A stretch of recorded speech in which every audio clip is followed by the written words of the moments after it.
Hey guys, thank you for joining us today. Welcome to the second episode of Humanlytics Google Analytics Fundamental video series, where we're going to cover a simple topic related to Google Analytics every 2 weeks to help you be better at the tool. My name is Bill Su, the CEO and co-founder of Humanlytics, and joining me is Patrick, the Chief Development Officer of Humanlytics. I'm going to cover most of the topic today, and Patrick is going to ask questions based on his experiences working with small, medium-sized business owners to make this topic more relevant and applicable to you all out there. Sounds good. Today, we're going to cover a simple topic, a framework to help you rock all your Google Analytics analyses.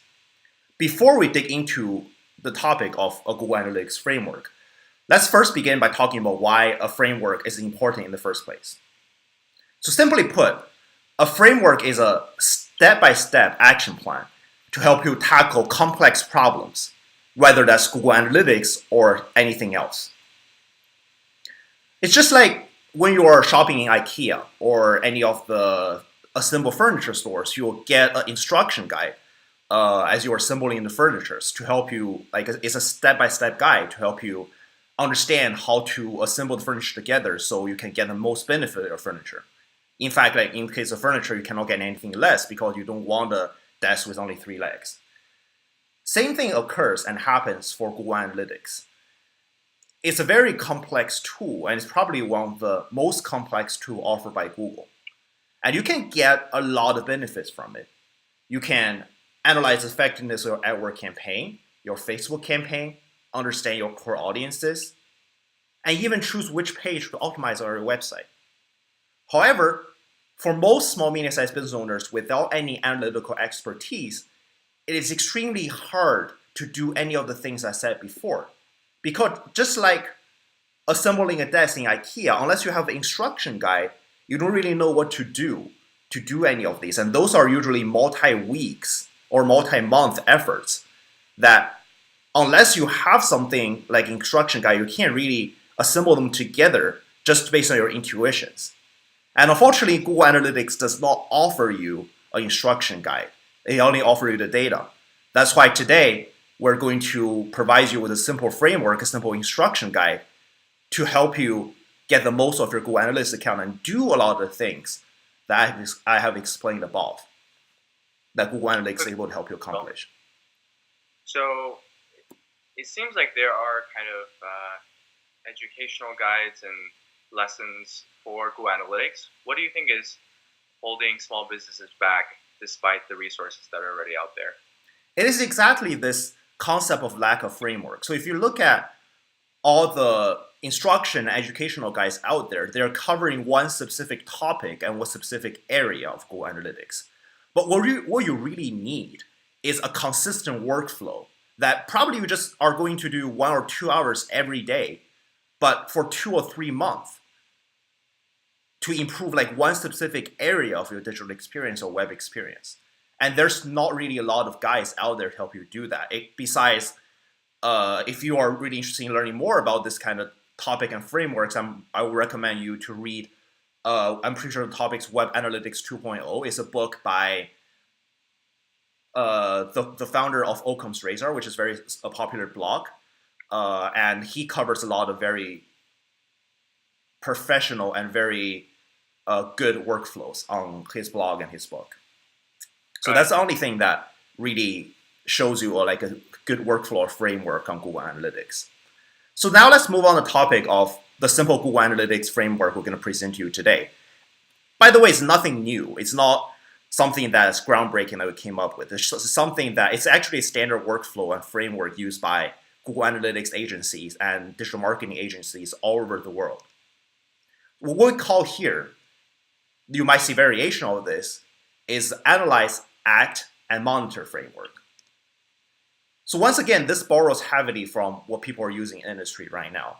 But at Humanlytics, we did a lot of human twist on it and make it focus on understanding your core audiences and create the best experience you can with audience that you actually care about. So let's dig into each of the stages. The first stage of the framework is what I call analyze. In terms of time, it should take up to a week, depending on how big is your customer audience and how big is your institutional hierarchy in your organization. So during the analyze stage, you have one goal, to identify the audience that you want to better the experience for. So there are two general categories of audiences in here. One category of audience is what I begin to call aspirational core audiences. Those are the core audiences that your company strategizes for, that your company thinks should be your core audiences on the website or beyond. So for example, if you are Chipotle, your aspirational core audiences might be people who are health conscious and people who want a fast casual experiences that don't have time to cook. But this group of people might not be very engaged with your website or your digital presence right now. So you need to do a lot of things to engage them. And the second group of people that you need to pay attention to are those who are already engaging with you very well and visiting your website quite frequently. That user group is your current core audiences. You might be surprised what that user group is. Your goal during the analyze stage is to go in and analyze the behavior using Google Analytics of each of these audiences groups. So during the act stage, you can come up with action plans that will benefit both groups instead of emphasizing on one and harming the other, which will either one will be a great harm to either of your company strategy or your current web traffic. I'm not going to cover specific ways of doing this in this video series because we have limited time and I want to cover a framework here. But you can refer to our blog, Analytics by Humans on Medium, to learn more about how to analyze properly your core audiences. I'm also going to cover this in future video series as well. After you identify your core audiences, whoever that is, it's time to move on to the act stage. During the act stage, you're going to dig deeper into the behavior of your core audiences to understand where you fall short in their experiences when they're interacting with your website or your company. And what you do is you identify the weaknesses that are the lowest hanging fruit. By that, I mean you can easily come up with an action plan to fix and improve their experiences. So this may be optimizing a specific page. This may include running advertisement on Facebook or on AdWords or on the channel they prefer to bring them onto your site. But you get the point. It's about acting. It's about coming with action plans and also at the same time metrics, both long-term metrics and short-term metrics to measure the business impact of these plans and then act upon them. The duration of the stage might take 2 or 3 weeks or even a couple of months, depending on what actions you do. So for example, for optimization, it might be only 1 or 2 weeks, but for running a coherent AdWords or Facebook campaign, it might take months to take effect and actually improve your user experiences. That's why, in order to we need to measure the effectiveness of these long-term campaigns along the way. That's why we're entering the monitor stage, where we're using the short-term and long-term metrics we came up with during the act stage to make sure that your campaigns are actually working both in the short term as immediate optimization steps and in the long term as a campaign as a whole in terms of bringing business impact. Let me use a concrete example because this sounds slightly more confusing here. So for example, you are running an AdWords campaign, which is a search ads on Google. Your short-term metric might be the click-through rate of each of your keywords and each of your ad copies, because that specific click-through rate can tell you which keyword and which AdWords and which ad copies are working for your campaign. And you can use that to optimize your campaign to make sure it's performing to its best capability. However, the AdWords as a channel might not work in the first place. So you also need a long-term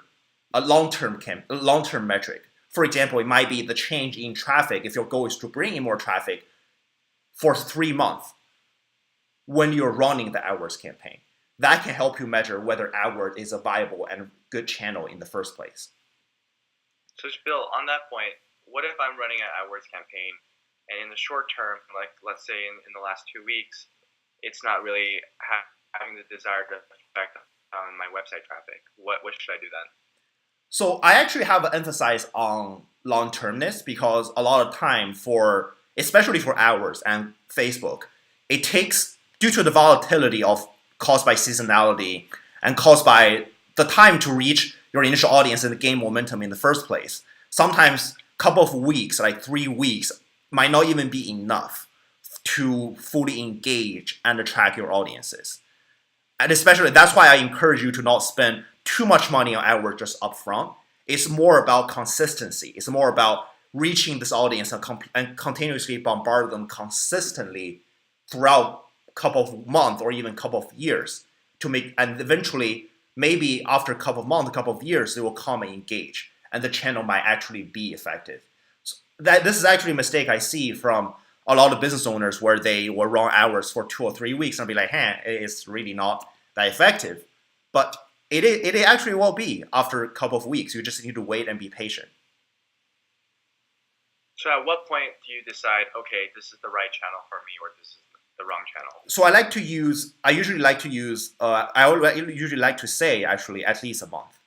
After a month, it becomes quite evident and obvious. Obviously, depending on channels, right? Like I would say a month for Facebook and AdWords. If you can see results there, you should continue. If you do not see results, you probably should pause.